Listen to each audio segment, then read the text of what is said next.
All right, so you saw the headlines, right? Taylor Swift dodges the Blake Lively subpoena. Yeah, and everyone's acting like Blake pulled off some genius move. Cue the celebratory memes for Blake. Yeah, wrong. Let's cut the crap right now because the real story, it's way more twisted than that bullshit initial take. What's genuinely messed up here is how everyone's sort of cheering for the wrong team. Or maybe misunderstanding the play entirely. Totally. This wasn't some slick legal maneuver by Lively's side at all. No, it was basically a strategic information dump, courtesy of Team Swift. Exactly. Baldoni's lawyers didn't just drop the subpoena, like, out of the blue. They binned it because Scott Swift... Taylor's dad. Taylor's dad, yeah. And let's be real, the guy practically running that whole damn empire, he gave them exactly what they wanted. So it was a trade, essentially. Pretty much. A deal. Keep Taylor's perfectly manicured image, out of this grubby little fight. Which, okay, makes you wonder, what kind of dirt was so valuable that deposing Taylor herself suddenly became unnecessary? What leverage did Papa Swift have? Oh, this is where it gets properly nasty. Okay, so the alleged bombshell, and I say allegedly because, lawyers are involved. I covered the bases. Is that Blake Lively, America's sweetheart my ass, apparently threatened to unleash, 10 years of Taylor's private text messages. 10 years? Jesus. Unless Taylor publicly backed her, basically simped for her in this pathetic lawsuit against Baldoni. I mean, can you actually believe the sheer audacity? What an entitled asshat move, if true. Okay, if we step back and, look at the psychology for a second. Yeah.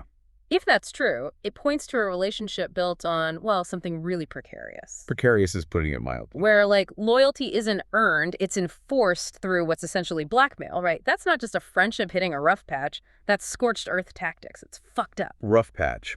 Mate, if that threat is real, that friendship is deader than a doornail. It's done. Dusted. You'd think so. And Scott Swift, the guy who's probably got Taylor's entire life planned out in, I don't know, spreadsheets or something.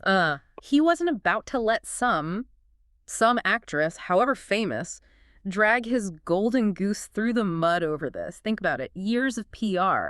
Billions of dollars potentially at stake. He must have been seriously pissed off. Well, Scott Swift stepping in like that, it really just highlights the immense power dynamics here.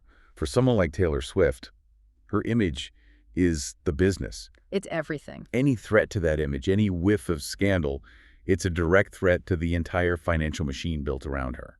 He had to protect the asset.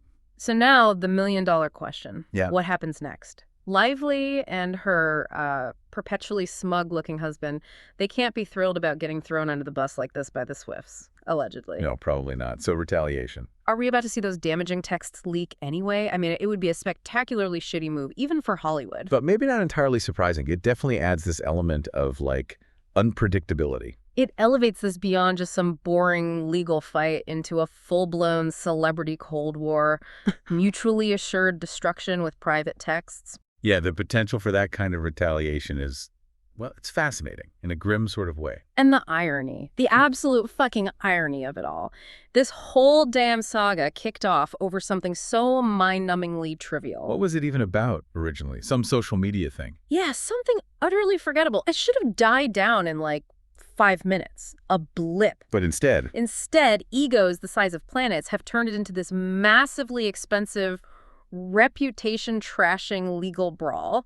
What a complete circus. It really shows how in that hypersensitive celebrity world, even the tiniest perceived slight can just explode. The stakes feel incredibly high to them, I guess. So, okay, let's break down this hot mess one last time for everyone listening. Taylor Swift avoided that subpoena. Yep. Not because she's some innocent bystander, but because her dad allegedly snitched on Blake Lively. Offering up this supposed threat about leaking a decade of private texts. That's some seriously cold-blooded maneuvering right there, if that's how it went down. And that alleged threat itself, it just exposes these really deep, potentially vindictive undercurrents in their supposed friendship. The legal stuff is almost beside the point compared to the personal betrayal aspect. Totally. And you've got to consider the sheer power play involved here. The Swift machine. Yeah, the Swift machine with Papa Swift pulling strings like some kind of puppet master. Stepping in like that, it's a massive signal. Don't fuck with the brand. And Taylor herself. Yeah. Noticeably silent through all this. Crickets. Which makes you wonder, right? Was she being extorted by her quote-unquote friend? Is she now secretly aligned with Baldoni's team because of this? Her silence is, it's pretty damn loud. Her silence leaves so much room for interpretation, and none of it really paints a great picture of these idyllic celebrity friendships we hear about. Raises questions about her own agency, too. So what's the big takeaway here, folks? What does this whole, frankly, sordid affair really reveal about the true nature of those glossy celebrity friendships you see online? How far are people willing to go? Exactly. How far are these supposedly glamorous people willing to go to protect their precious image, their brand, their overflowing bank accounts? Is this the end of the drama, or are we just entering a new, even more toxic phase of the celebrity meltdown? Chew on that one.